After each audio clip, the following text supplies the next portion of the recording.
Gracias por acompañarnos una semana más en el Horno de la Vida. Hoy vamos a hablar de qué es un tumor. Si vamos al médico y nos dice que se nos ha detectado un tumor, seguramente pensaremos en lo peor, pensaremos en el cáncer, en procesos de graves consecuencias, en peligro para nuestra vida. Doctor Prats, ¿eso es así? Bueno, en parte sí que es así. Lo que pasa es que estamos en esta situación ante lo que llamaríamos una trampa del lenguaje. La palabra tumor deriva del latín tumor tumoris y quiere decir, en realidad, quiere decir hinchazón, quiere decir abultamiento, quiere decir una cosa que sobresale. Y por lo tanto, dijéramos, un tumor puede ser un grano en la piel, un tumor puede ser un quiste sebáceo, un tumor puede ser una hernia, cualquier cosa que abulta puede ser un tumor. Es verdad que también un tumor, también entendemos como tumor el crecimiento anormal de un tejido más allá de lo que sería conveniente. Entonces tenemos tumores que pueden recibir el calificativo de benignos y los otros de malignos porque están causados por la presencia de muchísimas células anómalas en su interior. Es decir, que un ojo hinchado por un orzuelo o una rodilla hinchada por una contusión también son tumores. Sí, en el primer caso sería un tumor de origen infeccioso y en el caso de la rodilla, por un traumatismo, ¿no? Sería un tumor de origen traumático. Pero en medicina la palabra tumor también puede significar otras cosas, ¿no? Sí, como hemos dicho antes, puede ser, un tumor puede ser producido por el crecimiento anómalo de un tejido cualquiera del cuerpo humano, el hueso, el pulmón, el hígado, cualquier zona puede tener un crecimiento normal de células que pueden tener características más o menos peligrosas para la salud. Para verlo más claro, ¿nos podía poner algunos ejemplos? Bueno, un ejemplo de una tumoración o un tumor que no es una situación dramática sería el bocio. El bocio es el crecimiento anormal de una glándula que tenemos en la cara anterior del cuello, que se llama tiroides, y que en determinadas personas, sobre todo en áreas montañosas, por falta de yodo y otros minerales, puede crecer en demasía y la persona pues tendrá en la cara anterior del cuello un bulto que le llamaremos tumor. Este bulto pues, puede acompañarse de trastornos de las hormonas tiroideas, fabricar más tiroxina, menos, y dar lugar a enfermedades.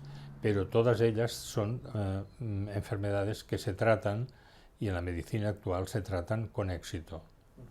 ¿Algún ejemplo más? Bueno, pues para poner otro ejemplo que sea muy corriente, pues lo que llamaríamos la hipertrofia benigna de la próstata. ¿Mm?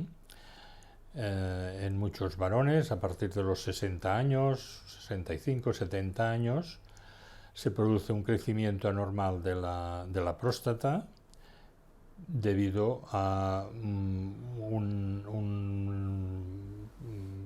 una falta de estímulos hormonales, seguramente menos testosterona, y este abultamiento produce dificultades en la micción, la persona nota que le cuesta orinar, que se tiene que levantar varias veces por la noche, etcétera, ¿no? Esto es el ejemplo también de un tumor. La próstata ha doblado su tamaño o ha triplicado su tamaño. Y es el volumen, el bulto, por decirlo de alguna manera así, más sencilla, más cotidiana, que presiona sobre determinadas estructuras y da molestias. Pero en ningún caso esto pone en riesgo la vida del paciente. Vamos a hablar, si le parece, de otros tipos de tumores. Pensemos, por ejemplo, en las personas que se les detecta un tumor en el recto o en el páncreas. ¿Esto es sinónimo de padecer un cáncer? Sinónimo no. Es verdad que la mayoría de tumores que aparecen en el páncreas son cánceres, pero también existen tumores que se llaman mucinosos, que en una primera etapa o a lo mejor de manera permanente son benignos y no tienen mayor trascendencia, solo el seguimiento y el control que hay que hacer, o también tumores en el páncreas por células que fabrican insulina, que llamamos insulinomas, que la mayoría de ellos son benignos. Por lo tanto, no siempre que hay un tumor en el páncreas estamos hablando de cáncer. Muchas veces sí, pero no siempre. En el recto lo mismo. Un tumor en el recto puede ser un cáncer, y de hecho muchas veces lo es, pero también puede ser un pólipo grande, un tumor velloso, que son tumores que llamaríamos benignos y que, tratados, no ponen en riesgo la vida del paciente. Así pues, doctor, para que quede claro, no siempre que oigamos la palabra tumor relacionada con nuestra salud debemos preocuparnos. No.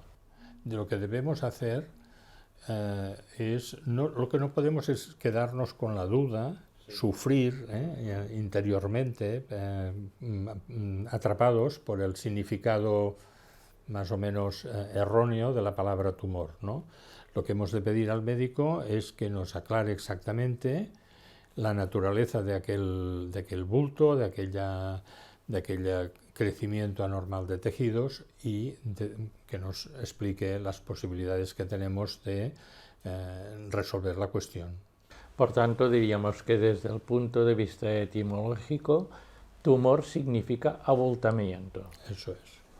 Sí, sí.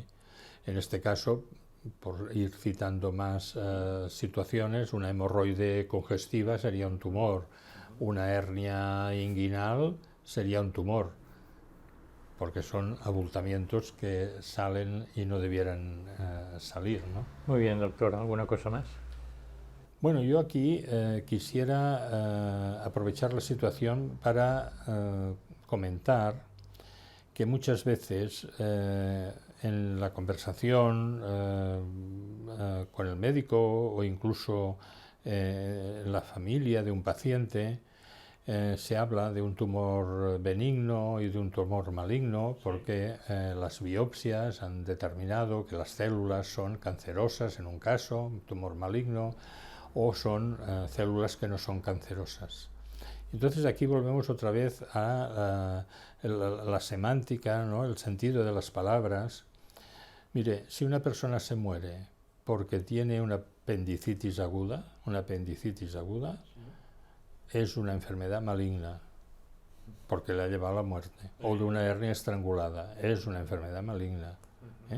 Pero ninguno dice que el apéndice infectado sea un tumor, un cáncer, pero no es un cáncer, pero te ha llevado a la muerte. Y al revés, es decir, pueden existir tumoraciones benignas. De hecho, explicaré brevemente un caso de una mujer joven que le creció una tumoración benigna del sistema nervioso en la parte alta de la médula espinal. Esta tumoración no se podía extirpar porque estaba muy cerca de centros vitales, el centro respiratorio y el centro cardíaco, que son los que envían los impulsos para que los pulmones respiren automáticamente 16 veces por minuto o el corazón tenga el latido de 60 a 70 pulsaciones por minuto. Por lo tanto, dijéramos, este tumor, que era benigno, porque las células eran benignas, este tumor llevó a la muerte a la persona. Por lo tanto, un tumor de células benignas, situado en un lugar comprometido, produjo la muerte de esta joven, ¿no? Por lo tanto, este es un tumor benigno. Desde el punto de vista del laboratorio sí que lo era, pero desde el punto de vista del resultado clínico fue un tumor de los más malignos que uno pueda imaginar. Por lo tanto, el significado de benigno o maligno no lo tiene tanto un resultado de laboratorio o unas imágenes del TAC o de la resonancia, sino que es qué pasa finalmente. La consecuencia. La consecuencia. ¿Qué pasa finalmente con el paciente? Con esta última reflexión terminamos el capítulo de hoy. Gracias, doctor Prats, y hasta pronto. Y gracias a todos ustedes por seguirnos semana a semana. Y como decimos siempre, cuídense. Y si quieren saber más del aparato digestivo, síganos. Muchas gracias. Espero que con esta reflexión que hemos hecho hoy sobre los tumores, el significado de la palabra tumor, haya ayudado a que sus dudas al respecto queden un poco más aclaradas. Gracias por seguirnos. Hasta pronto.